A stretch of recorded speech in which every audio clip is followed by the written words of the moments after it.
I'm Chef Walter Staib. You know George Washington was the father of our country, but did you know that he also was the father of the American mule? I'll prepare some of his favorite dishes: pickled herring bonne femme, roasted grouse with oyster stuffing, braised sunchokes, and sweet potato biscuits, to bring you a taste of history.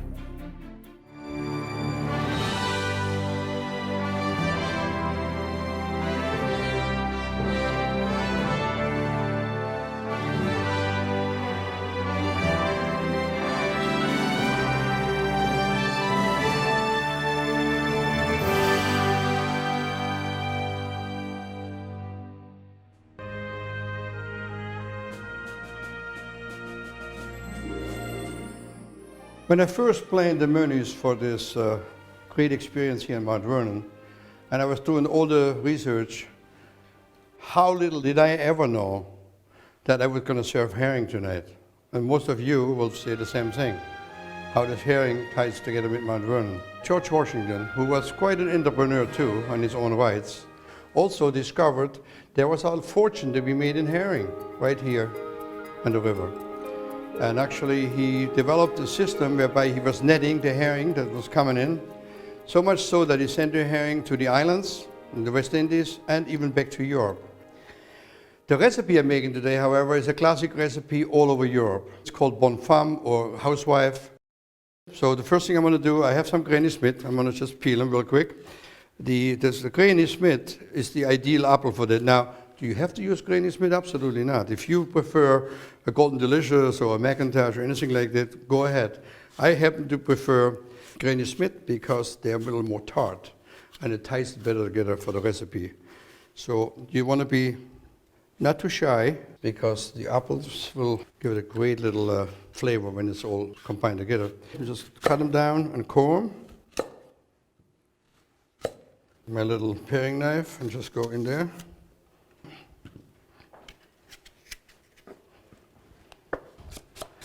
So I'll just go like so, real easy.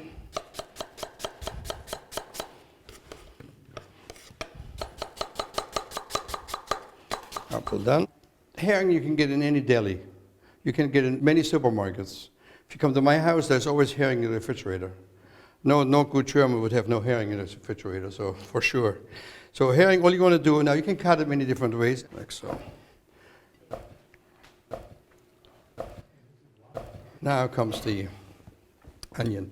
Now, do you have to use red onion? Not necessarily. A red onion just gets a little bit more flavor into it, but there's no reason. And you can do it a couple different ways. You can like cut it like just in a julienne like that. All right, the onion here. Now, all we need, some people take like a little Lyon Perrin or other things into it. With Worcestershire sauce, I prefer nothing, just the sour cream, and let it sit up and mix it slowly. So here we go, the sour cream in there, and just mix it gently up. The apple gives a beautiful flavor together with the herring. When you make that, I'd recommend maybe like 15 or 20 minutes before you serve it, so that the apple and the flavor of the apple penetrates nicely with the herring. Remember, you don't need any salt because herring has salt on its own already, and the apple will take away the salt, and the onion will put a nice little plunge and flavor into it. Now, plating that is obviously fun. If you have a big party, when you make big platters, it's a very colorful presentation. What I prefer is to use like red leaf lettuce, and then I have some bib, also called tennis ball in the 18th century, because the size of a tennis ball in there. My herring bonne femme screams for simplicity, but that's what makes it so great, because the flavors of the apple, the herring, and just the red onion just makes it fantastic. A little red onion, and just cut a nice rings like so. As thin as you can cut it, just like that.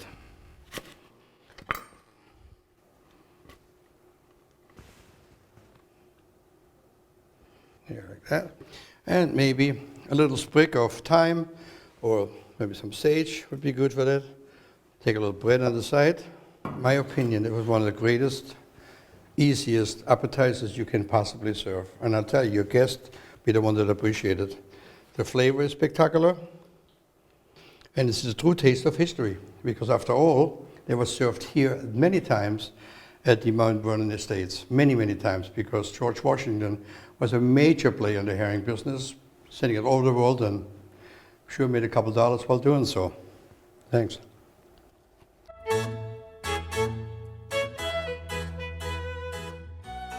Well, I'd like to welcome you, Walter, now to our Donald W. Reynolds Museum, which gives us an opportunity to show people about Washington's life outside of Mount Vernon. Here we have a table which is set up to illustrate the presidential dining table in Philadelphia in the 1790s. Washington was very conscious of the image that he projected to the world, and everything he did as the first president, he was really conscious that he was setting a precedent for everyone who would follow, and that it was key to establishing the solidity and the stability of the new government, down to the very details of dining, because everybody wanted to meet the great general, the hero of the Revolution, and now the new president. At the center is a wonderful piece which was much admired by Washington's guests. It is a plateau, and it's designed to provide really almost a little miniature garden in the middle of the dining table. Most of the Washington silverware was actually made from solid silver, raised up by hand from silversmiths. So the silverware had to be really guarded carefully. In the mansion, there are a number of knife boxes that were used by the Washingtons to guard the silver. And of course, it was Martha Washington, as the lady of the house, who held the keys to all of that equipment. Much of the Washington silver came through Martha Washington's great-granddaughter, married General Robert E. Lee. G.W. Parke Custis, Martha's grandson, grew up at Mount Vernon, raised by the Washingtons as if he was their own son. After George and Martha had passed, Custis's inheritance allowed him to buy a large plot of land in northern Virginia overlooking the Potomac River, just across from Washington. The plantation grounds around his mansion, Arlington House, would become Arlington National Cemetery, and Custis's daughter, Mariana, married Robert E. Lee, who would command the Confederate Army during the Civil War. Mrs. Lee packed up the Washington silver in trunks and sent it away to Western Virginia, where it was carefully guarded through the war, moved around several times, and at one point even buried to keep it hidden from Union troops. So it was thanks to that that much of this has come down to us.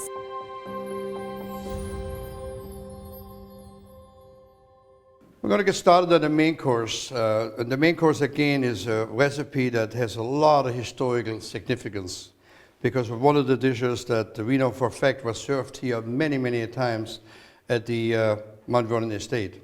The bird is called a grouse. It has different names in different parts of the world, but everywhere in the world you can find it. It's a kind of a combination of a quail and a little bit of a pheasant, but we know for a fact there was plenty around here, this part of the country, and something that we know that George Washington himself was fond of, and it would have been served here many times. What we're going to do first, though, we are again in the Potomac. The Potomac was a market basket second to none. A little bit down the road from here were the best oysters that the 18th century had to offer. So we're going to start on our stuffing for the bird. Salilan is a brioche. Now, Salilan was a young lady in Bath, England, that made people feel sorry for herself when she walked down the street. So when they walked down the street, they felt sorry for her and bought her bread. Henceforth, Salilan. Still today, in Bath, England, they have a big celebration for her once a year and all kind of great stuff. So what I'm going to do with the bread, I'll just cut a chunk off, just cut the outside away. Ideally, what you're going to use is a bread that's not really fresh. A couple days old is perfect. Now, can you use regular sandwich bread for that? Absolutely. In this particular recipe, I wouldn't be really just concerned, because you have so many other flavors that are getting incorporated that the bread itself is not going to make a big difference. What you want to do, just cut it up in chunks.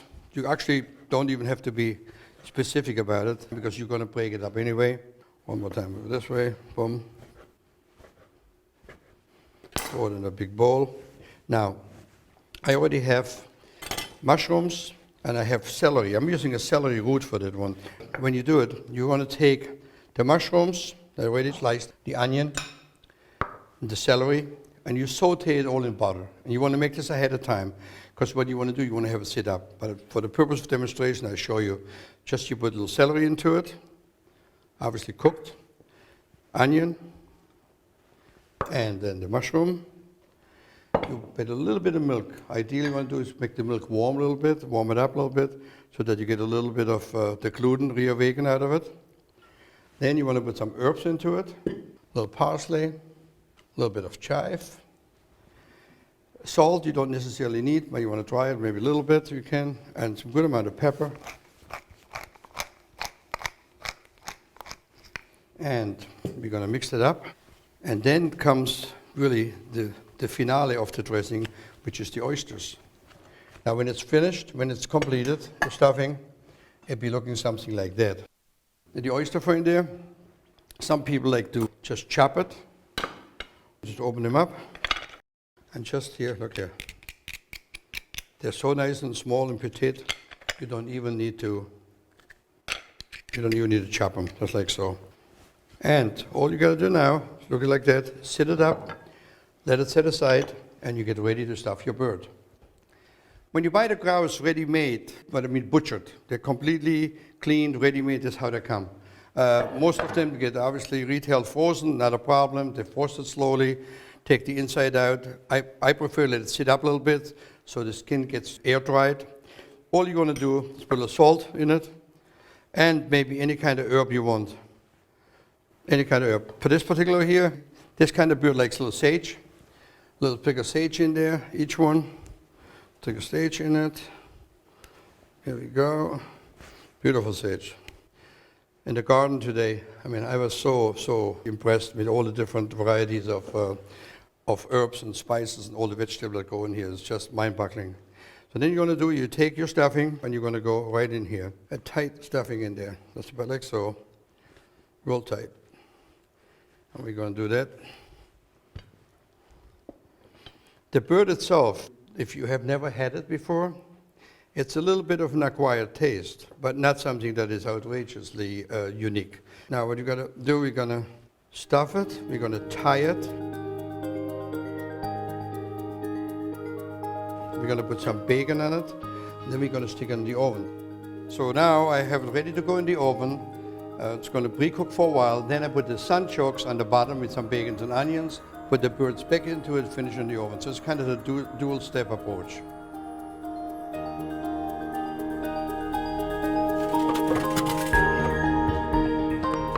All right, we'll chop some onion really quick. I already have the sunchoke peeled. They're easy to peel actually. Just take a spoon and you just scrape it down. It's really simple. It's like ginger, really not as complicated. Now, the story with the sunchokes is just interesting because it's something the Indians had discovered a long time ago and introduced the settlers. And it's very, very healthy for you and it's very good. But it's really the root of the sunflower plant, so it's an interesting thing. So here, I got a pan. All I'm going to do is put a little bit of oil in there, very little, because you put bacon in there as well. So the bacon and the oil gets the moisture you need. I have bacon already chopped. Put some bacon in there, bottom of the pan. Then I put the onion in there. I have some chanterelles that I will chop really quick. And you want to make a rough chop. Those are beautiful. They're right here from the woods. Beautiful. There's nothing better than beautiful wild chanterelles like those. And then here we go. Now, those are the chunks. I'd already cut them.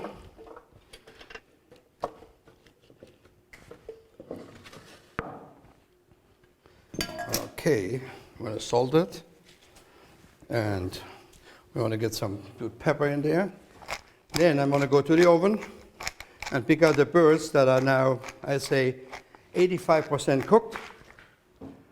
And let me get them over here.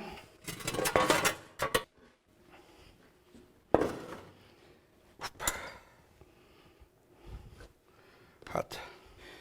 You see the bacon is cooked, as I mentioned earlier. I'm taking the bacon off.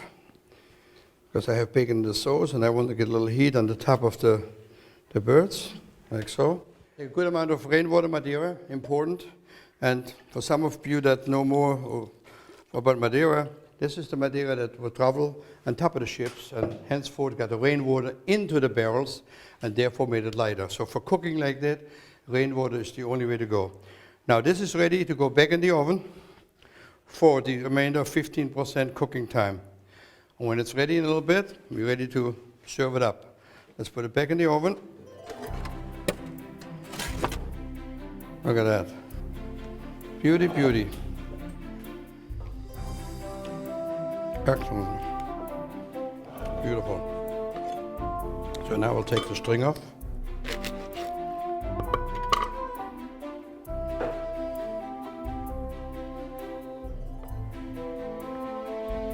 A little parsley over, a little chive, some thyme on it, butter, and George Washington. Your grouse is served by yours truly. Now to finish the meal, we're going to play tribute to your big tree right over there, pecan tree. We're going to make sweet potato and pecan biscuits that go along with this dish.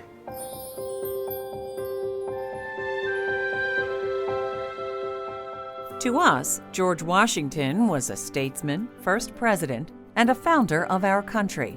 But by Washington's own accounts, what he wanted most was to be a farmer.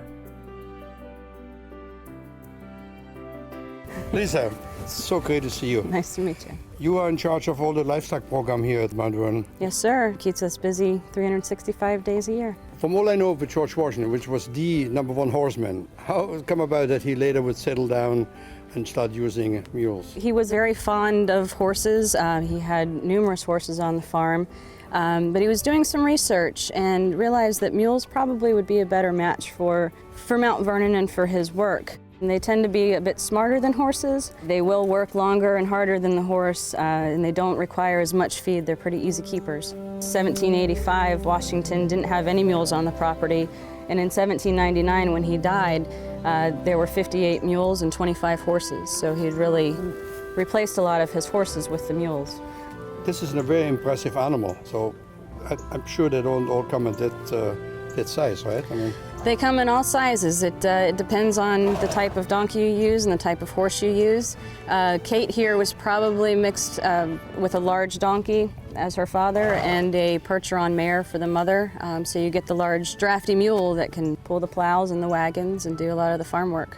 Since America didn't have any donkeys, Washington asked the King of Spain, Charles III, for one of his prized Andalusian jacks. For George Washington, and only Washington, the king agreed to the request, and in 1785 sent royal gift to Mount Vernon. For about 6 months or so, he would not breed with the mares here. So the Marquis de Lafayette sent another donkey named the Knight of Malta in 1786 with 2 female donkeys, and when they arrived, royal gift. leave it to the French. Exactly. Eventually, Washington sent royal gift on a 1,000-mile tour of southern states to get to know mares at farms around the country and create a whole new race of American mules. Lisa, it truly was a pleasure. Thank you so much. You and my friends here, my new friends, the gigantic mules you have here. Yes. And they're lovely and beautiful.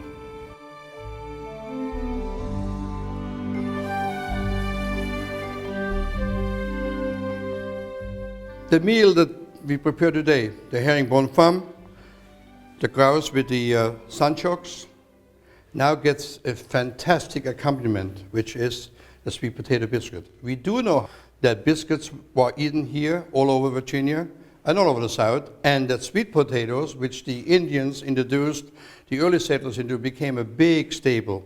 So Bill, why don't you take us through, and let me get another pecan here while you do that. All right, I'm going to start off with 3 cups of all-purpose flour. Into this, I'm going to start with my dry ingredients. I have fresh ground clove, ground allspice, a little cinnamon sugar, baking powder,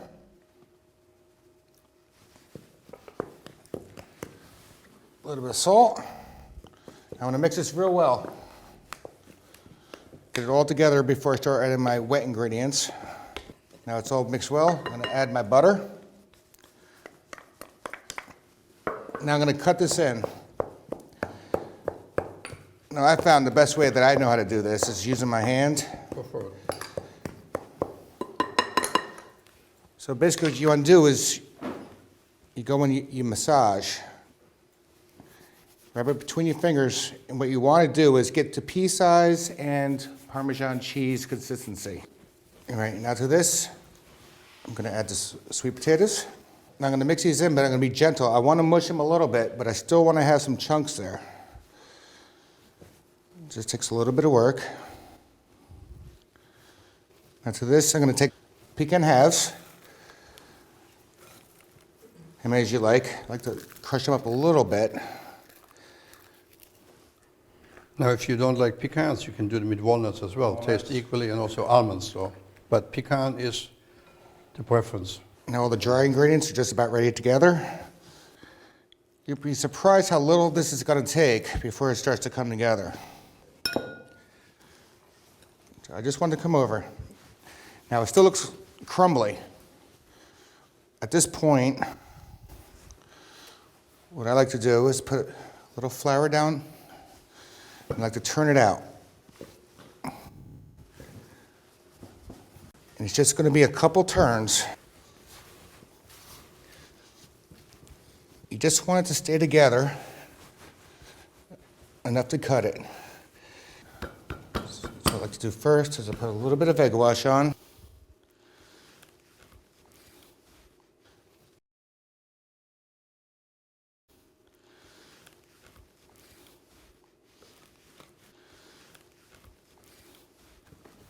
So at this point, we're ready to bake. Beautiful. Biscuits are here now. Bill, you go outside and bring me in my little surprise. You got it, chef. So I also bought a ham, and I got the most gorgeous, whoop, it's nice and hot, the most gorgeous Virginia ham here. That'll go with the biscuits. So here we go. The great, great, great, look at this, beautiful. That is a beautiful Virginia ham. Bill, do me a favor. Take one of those biscuits over there, cut it open.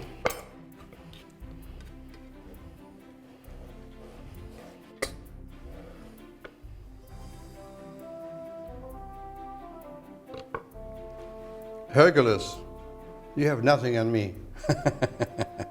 That is eating. Virginia ham, sweet potato pecan biscuits, nice grouse with sunchokes, a little bit of herring up front. What a feast. I'm sure many, many great meals happened here at the great estate, Mount Vernon. But I'm honored and humbled to be able to cook here in honor of Martha and George Washington. Bill, you're the man. Thank you very much. you. Want my biscuit? I got it just by itself. Sure you Thank will. you.